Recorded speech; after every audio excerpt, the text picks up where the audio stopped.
I have something that bugs me, and I mean it really ticks me off. It's when conservative states go out of their way to undermine liberal cities.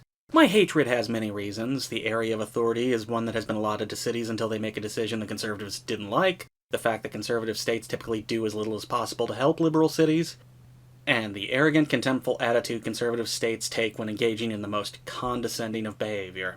Finally, when this happens, it always sends the message that the right of the people of self-government can always be revoked by a conservative who doesn't like it. That being said, welcome to a fair hearing, where hearings both famous and obscure are combed through for whatever gems of wisdom may be found. Today's not a hearing so much as a simple vote to pass a bill out of the Tennessee House of Representatives, but it's got hearing vibes because it largely consists of the sponsor answering questions, so I'm gonna count it. Anyway, let's get to the backstory, which couldn't possibly be explained in less than 44 seconds. A year ago, officers of the Memphis Police Department pulled over Tyre Nichols, allegedly for a traffic violation. They pulled him out of his car, they pepper sprayed him, they tased him, and they beat him so viciously that he died from his injuries. The people of Memphis then banded together and, through their local officials, passed a common-sense bill aiming to prevent tragedies like this from happening again.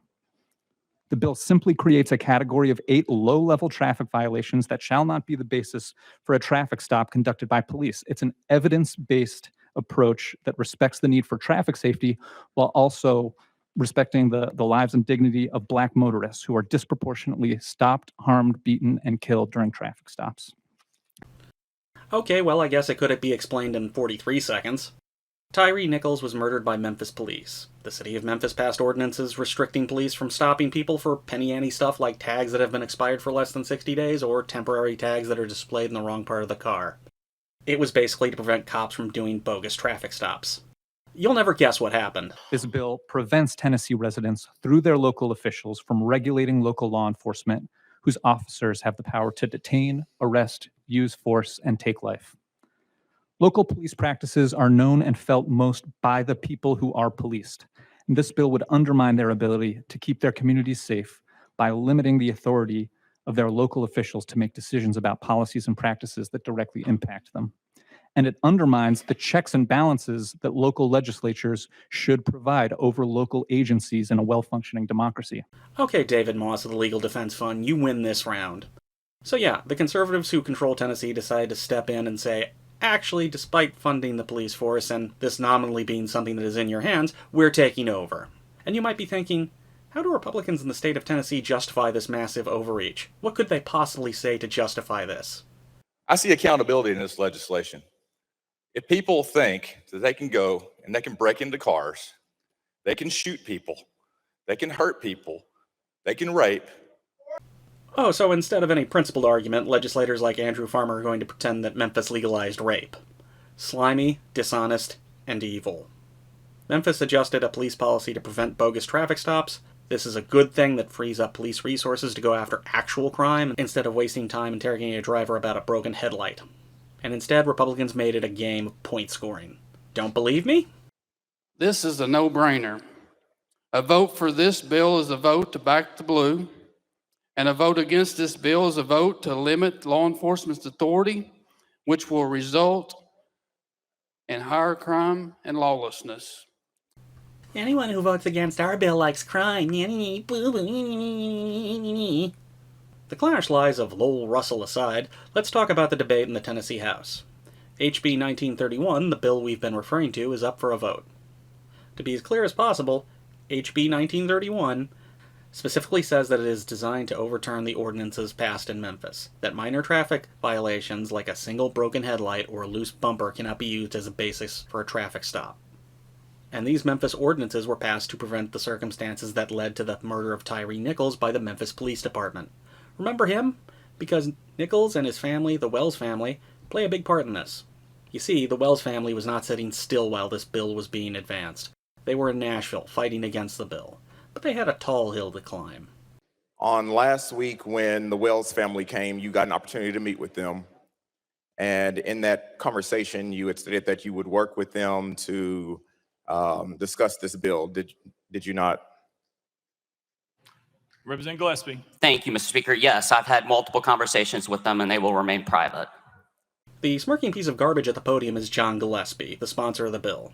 And as you can tell, he lied to the Wells family about when the bill was going to pass. He did this because he really didn't want to have to face them when he passed the bill, which is a real cowardly thing to do. Gillespie is just an amazingly dishonest person throughout the entire debate. Someone asks him why he tricked the Wells family into not being there. And in that conversation, did you inform them not to come up to the Capitol because this bill would not be ran until next week? Representative Gillespie.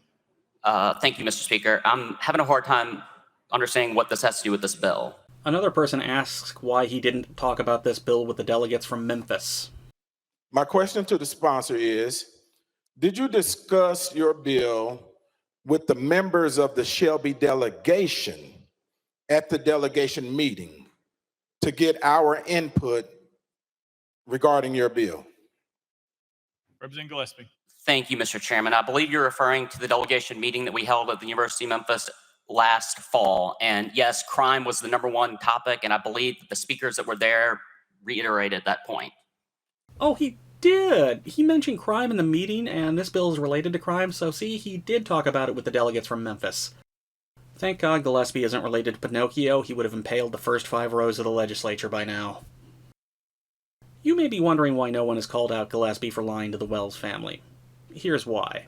You saw the Wells family, spoke with them briefly, told them this bill wouldn't come up until probably next Thursday.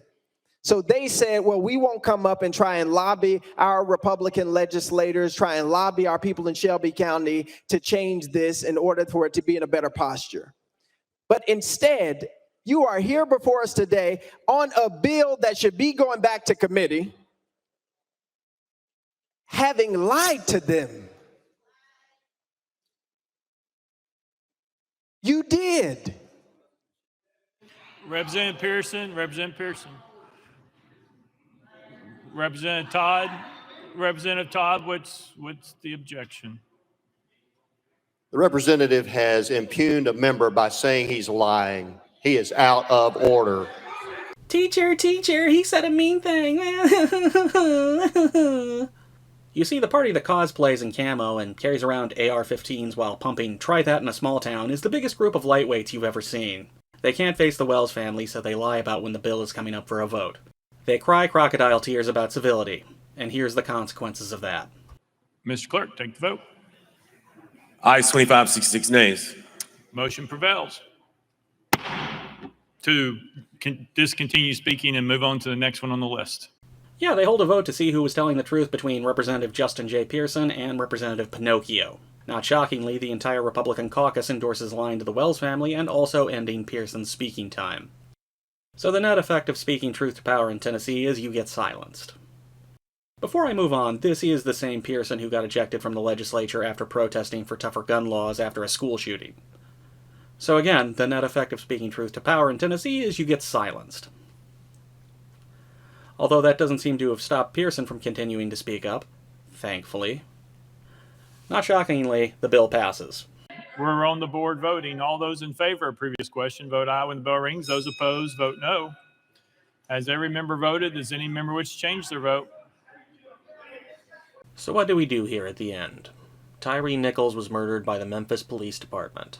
The city of Memphis reacted with horror and outrage and passed ordinances preventing traffic stops for the reasons listed on screen. The Republicans in the Tennessee state legislature, for whatever reason, can't tolerate this, so they decide to overturn it. Because it would be insane to overturn these ordinances on their own merits, they escalate their rhetoric. Comparing police not being able to stop someone for a busted headlight is the same as legalizing rape. I see accountability in this legislation. If people think that they can go and they can break into cars, they can shoot people, they can hurt people, they can rape. More than that, they lie to the family of Tyre Nichols about when the bill is going to be voted on so they can't show up and confront them about it. Why is this happening? Why are Republicans pushing this bill so hard? What possible benefit could be had from overturning regulations on stops for minor traffic violations? Pearson thinks it's because of racism. I'm sick and tired of these racist, white, patriarchal people in positions of power abusing their power. Taking away their voice, taking away the democracy of our communities, he said when interviewed by a local TV station. And you know what? That's hard to disagree with. Here are the pictures of everyone who spoke out during the debate on HB 1931. What a coincidence! All the black members of the legislature spoke out against the bill, while all the white members spoke in favor of it. You know, like the coincidence that Memphis is a majority black city is having its ability to self-govern stripped away by a majority white state. That seems like bad imagery. Bad imagery like the use of crime as a dog whistle. I see accountability in this legislation. If people think that they can go and they can break into cars, they can shoot people, they can hurt people, they can rape. I keep playing this clip because it sticks in my mind. What rape are you going to prevent by pulling over a car with expired registration within 60 days of expiration? But yeah, overemphasis on crime in cities is a dog whistle, and it's one they blow hard on. And while it's not related to the bill itself, I would be amiss if I didn't mention Senate Bill 2634, currently working its way through the legislature. Senate Bill 2634 would ban members who were expelled from being appointed to fill the same position they were expelled from. I only know of 2 legislative members who were expelled from the Tennessee legislature, and guess what? Both are black. So when Pearson ascribes racist motives to the Tennessee legislature, it's accurate.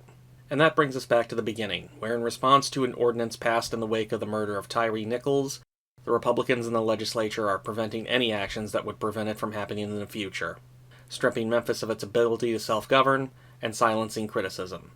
And the best explanation there is racism.